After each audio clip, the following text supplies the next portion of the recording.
Somebody got a working version of Snake Eyes up and running. We have the Indianapolis first place regional deck list, which I actually played round one, and we have some Therion good stuff for you today as well.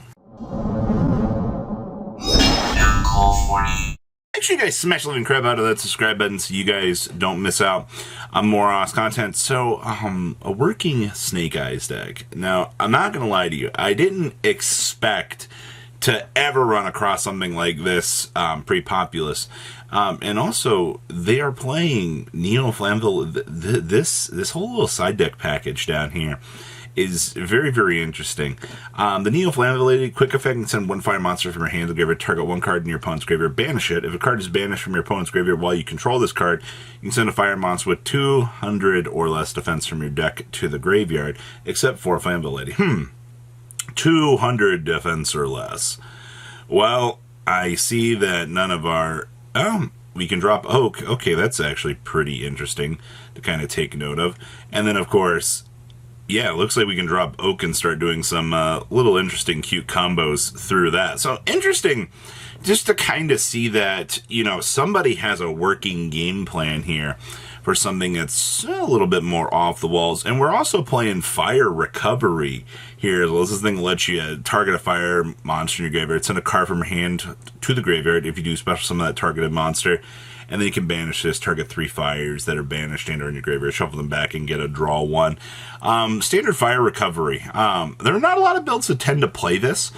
This just happens to be a little bit slower of a deck, so you can kind of take a little bit more advantage of that. Also, I mean, outside of that, my only, like, complaint without having Populous is you do still have to see the additional fire monster to get the actual, like, value out of Flamberge Dragon for the split, but I don't think that that's inherently a problem. I think you can kind of curve that out a little bit based on the other options that you've kind of got presented to you. So this is incredibly different, and I think that's a good thing. All right, having something different for deck building is pretty good. Now, our winning list out of the Indianapolis Regional is this build playing Zeus the Elite, sporting off the where is the little Arsenal Falcon here, because it's just, you gotta remember, this gets you the detach, add a level 4 wing beast monster from your deck to your hand, so you can actually toggle for the Zeus the Elite, and it's going to get you some extra toggle ability to bounce back, set up some additional resources, hold some resources actually. And when I played against them, it was actually pretty good to see. Actually, we're also playing the Napalm Dragon 4-time. Also, it has Raid Raptor in the name, so you automatically are going to get free value off of that. Pankrotop's incredibly useful. I do like the one of summon limit that we're playing down here. This is something that, you know, as you're kind of going through the deck and turboing, you'll be able to kind of see this as an assistant to you for setting up initial combo lines and things like that. This build is also incredibly tacked out. I mean, you're also seeing a Moonlit Chill here as well, which is kind of nice. I am happy to see that. And of course, I mean, if you're playing Kashtira right now, you are going to play Shifter. Shifter is going to be one of your best cards that you are presented with in order to kind of stop and slow down the meta. And of course, very interesting split here on the 2-1 of this, but you can get more option trees. It's also not like you can't side in the other appropriate ones. So good stuff. I like what I'm seeing here. Next up here, we have Sky Striker, Engage the Fun deck. So, legend has it every couple hundred years that a Sky Striker duelist will return and overcome the meta. Well, looks like the case here. So, interesting little tech choices here. They're still playing the triple thrust into the towns. I honestly think at this point that thrust is the only thing keeping Sky Striker at a point that they actually feel like they can do something. And that's not to say that, like, Striker's in an incredibly terrible place. No, not really. It's just, it's got to overcome a lot more of the meta than it's really functionally used to at this point. So, once it kind of figures out, you know, where it wants to go from there, it's pretty good. I also see, for once, we're side decking droplets. Most of the people that were doing this, I was always pretty sure that they wanted to see droplet as the board breaker. I see that we are playing the one Spiritual Water Adawi, and of course, Eagle Booster coming in as a side deck choice for once. I mean, this does ensure that, you know, depending on how things are set up for you, that you can kind of combo on through and do your thing as you need to here. Honestly, outside of that, the rest of this feels pretty standardized. Valor has been sticking around for quite some time for these builds as the card to kind of help them along with their way. And, you know, I'm not all that surprised. So, good stuff to see Striker actually functioning out here. Next up here, we have Therion Horus. Good stuff.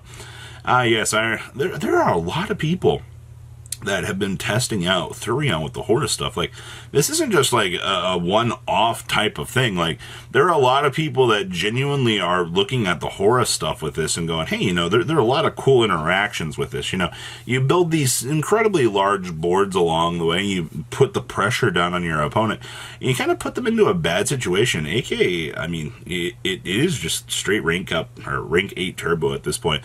Now, you get access to the Giant Trainer for the free draws. You also can, you know, get the dead terrible cards out of your hand a lot easier than normal here, because, you know, we are playing trade-ins for that massive filtering option, because I don't want to be stuck with these little 3 guys. Trust me on this. Like, I love Hoppy, but he a brick. All right, he be ruining my day showing up in my hand. So, also, I mean, I hate to say this, but like trading not being a once per turn means if you do dead draw into another one of these little terrible pieces along the way, you can just yeet it and continue on along. And you've also got like the 1 Therion charge as it is. So, all of these little engines kind of coming together to give you this interesting idea that we are able to overcome the meta with extremely good level 8s. You know, you have sub-draw package, disruptions, negates. Both engines do bring together something incredibly useful for you. Also, Destructive Daruma Cannon getting a lot more value in here. I'll see, you know, we are packing in the Shufflers. Honestly, you do see these, though, through the Sarcophagus. I mean, these are just free dump fodder for you to set up. And, of course, we are also bringing in some Denko Rekkas in here. You do not see a lot of Denko right now in the side deck world, which is kind of interesting, because it does say a lot, but Denko is such a stupid good card when it actually needs to do its job. So, good stuff. Good stuff. Alright, next up here we have, oh boy, it's Runic Stun. I see that we are on the borders now. See, we are playing an Instant Fusion. Huh. We've come to the world of Instant Fusioning. Why would you play... I mean, I guess you have plenty of targets in here to be able to Instant Fusion out something and then, you know, move on along with your day. Also, playing the Ghost Reaper and Winter Cherries for this stupid good card right here. Basically, with how your matchup actually goes against the Cat in the Hat deck, I perfectly understand why you want to bring this in. I have so many problems with the Cat deck that it's actually insane. So the fact that we're trying to find a way to curve the issues that we have with that matchup is incredibly good. Also, Akano absolutely loves Curse Seal, the Forbidden Spell. Like, this man goes on for hours and tells me how this is just like the best card to side for Runic. And I mean, yeah, you got free spells for days, but I don't know, I'm not a huge fan of it. I also see that we are playing the Tyrant's Tirade as well. You know, you can get so many cool little tech choices floating into Runic right now. It's actually kind of cool to actually see what's going on. So I like this build a lot.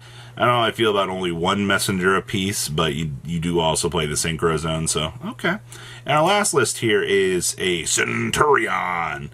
Come forth, Megazord. Honestly, this feels actually kind of standard. I see that we are only 2. I mean, that's incredibly standard. You hand trap out your mind for this deck. All right. It's honestly what this deck is. It's a very good like synchro engine, and then you punish your opponent through this. And then, of course, there's the talents, triple field spell, 1 copy of bonds. We rely on there can only be 1 to kind of offset some of the more BS oppression that we have. And this build is actually side decking the Fenrir's. I think some builds would rather be maining this, but it comes down to, you know, how you want to approach the deck. You know what I mean? Also, I mean, there's the shifters. We're side decking them. Good stuff. So that is everything that we have for you today. Definitely a lot more interesting spread of things than I initially thought we were going to be seeing at this point for decks. But please, leave a comment down below. Tell me what you guys think, and I hope you're ready for the onslaught of the Fire Kings. Patrons! Thank you! Ah!